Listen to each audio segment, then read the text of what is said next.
أخرجت الأرض أثقالها وقال الإنسان ما لها يومئذ تحدث أخبارها بأن ربك أوحى لها يومئذ يصدر الناس أشتاتا ليروا أعمالهم فمن يعمل مثقال ذرة خيرا يره ومن يعمل مثقال ذرة شرا يره.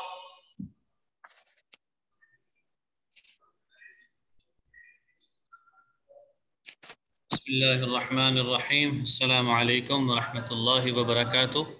امید ہے کہ آپ سب خیر و عافیت کے ساتھ ہوں گے. سورۃ الزلزال کی آپ نے تلاوت سنی ہے. انشاءاللہ آخر میں جہاں تک ہماری صورتیں ہو گئی تھی وہیں سے آگے ہم کنٹینیو کریں گے. سبق کی طرف آتے ہیں. گزشتہ سبق میں ہم نے جو مخارج پڑھے تھے وہ موٹے حروف اور نرم حروف ہم نے پڑھے تھے. اس میں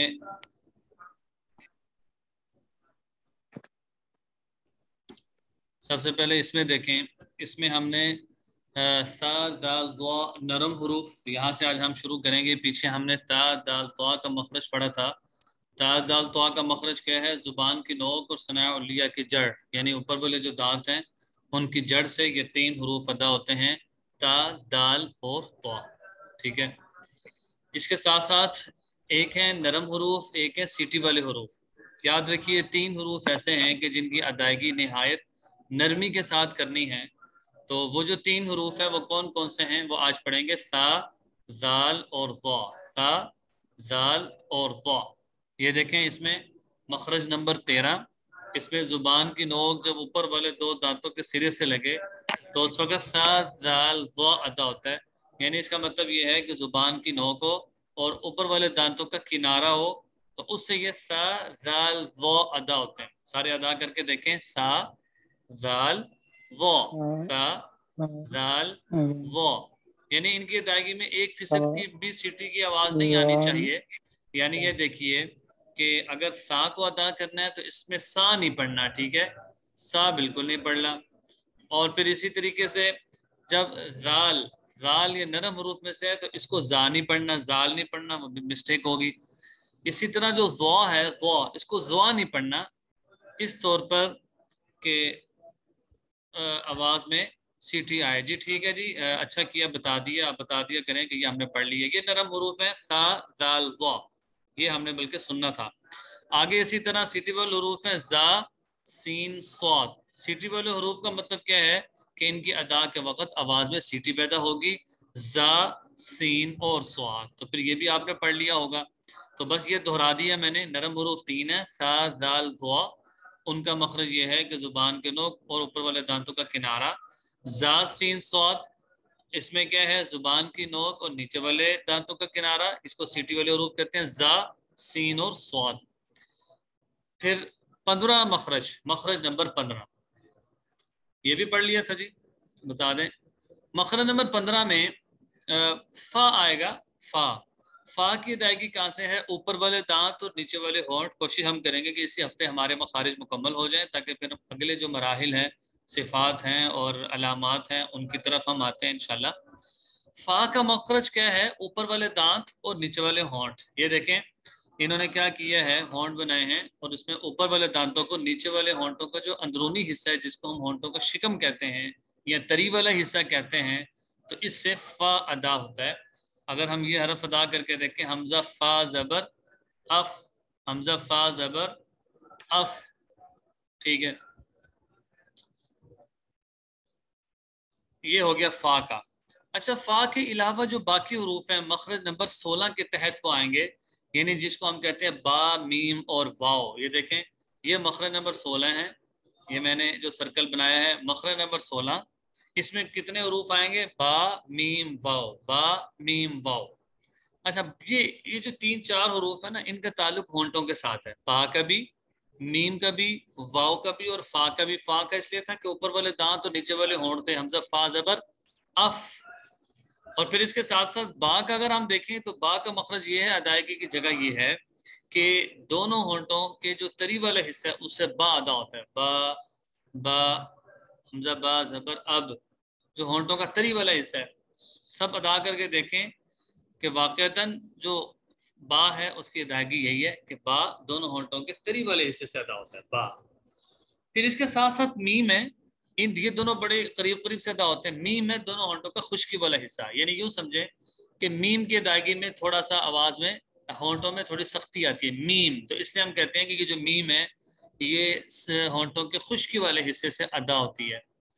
تو آپ نے یہ سمجھا کہ مخرج نمبر 16 میں وہ حروف ہیں کہ جن کی ادائیگی خالص ہونٹوں کے ساتھ ہے. عربی زبان میں ہونٹ کو شفتن کہتے ہیں، تو ہم کہتے ہیں کہ یہ شفتن، اس میں با میم واو 3 حروف ادا ہوتے ہیں. با ادا ہوتا ہے دونوں ہونٹوں کے تری والے حصے سے، اور میم ادا ہوتا ہے دونوں ہونٹوں کے خشکی والے حصے سے. ٹھیک ہے. اچھا اس کے ساتھ ساتھ کیا ہے، اس کے ساتھ ساتھ ایک اور بھی مخرج ہے جو اس کے ساتھ ہی تھا، وہ ہے واو کا.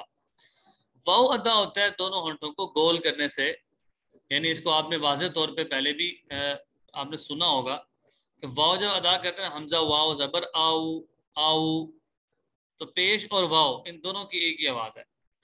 تو دونوں ہونٹوں کو گول کرنے سے کیا ادا ہوتا ہے، واو واو.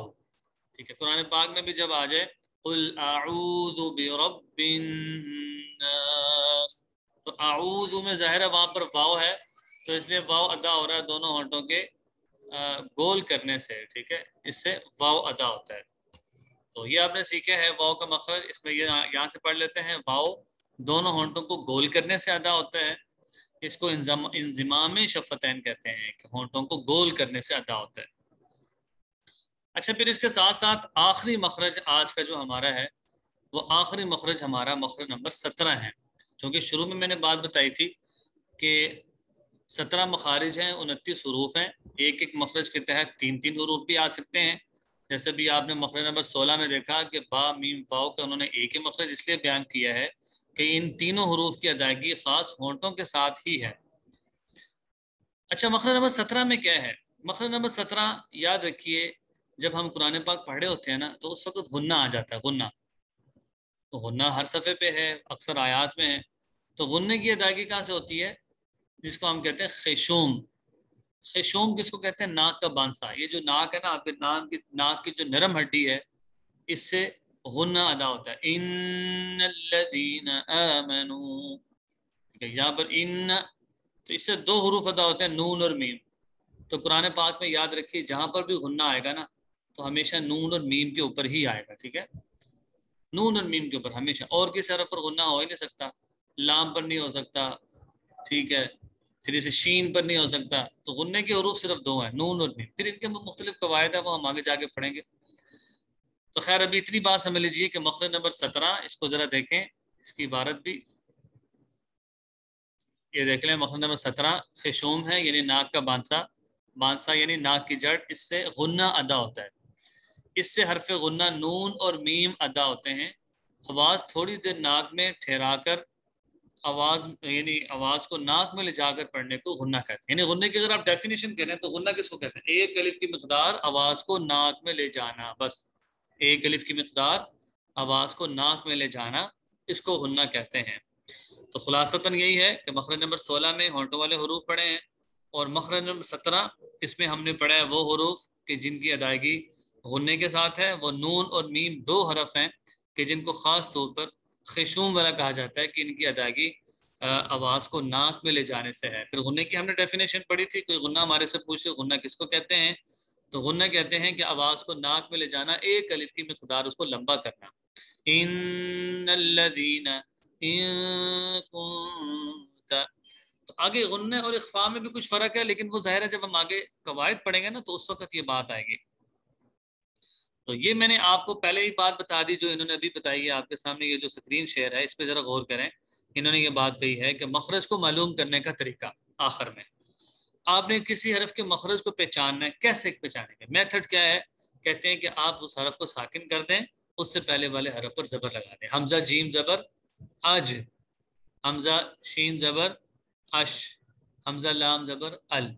اچھا جی، ایسا ہے کہ ہمارے الحمدللہ 17 مخارج مکمل ہو گئے ہیں، اور آپ لوگوں کی کیا رائے ہے کہ کل میں ان 17 مخارج کا ٹیسٹ لوں گا، سب سے سنوں گا، اور امید ہے کہ جنہوں نے لکھا ہوا ہے انہوں نے بہت مختصر کر کے لکھا ہوگا، یاد کرنا بھی آسان ہوگا۔ تو کل انشاءاللہ میں نے پورے 17 مخارج سننے ہیں، ہر کسی سے سننے ہیں، ہر کوئی یاد کر کے آئے، کیونکہ یہ اصل میں سبق ہی ایسا ہے کہ جس کو یاد کرنا پڑے گا، اس کے بغیر تو گزارا نہیں ہے۔ ذرا صرف اس میں لیکچر تو نہیں ہے، جتنا ہو سکتا ہے میکسیمم۔ تو اگر کوئی مسئلہ ہوگا کل، یعنی کوئی کسی کو سمجھنے میں مشکل ہے، حروف نہیں یاد ہو رہے، تو میں اس طرح کروں گا کہ میں نا مختصر ایک صفحے کے اوپر سارے مخارج وہ میں انشاءاللہ آپ لوگوں کو شیئر بھی کر دوں گا، اور کل دوبارہ میں کوشش کروں گا کہ پورے 17 مخارج سمجھا دوں گا، یا اس طرح بھی ہو سکتا ہے کہ کل میں پورے 17 مخارج کا خلاصہ بتا دوں اور پرسوں پھر میں سن لوں، اس طرح کی ترتیب کر لیں گے۔ تو ابھی 1 منٹ کی بریک ہے، اس میں آپ نے کیا کرنا ہے کہ جو آج کے مخارج پڑھے ہیں نا، مخرج نمبر 15 16 17، ان تینوں کو ذرا دہرا لیں، ٹھیک ہے؟ پھر انشاءاللہ قرآن پاک کی طرف آتے ہیں۔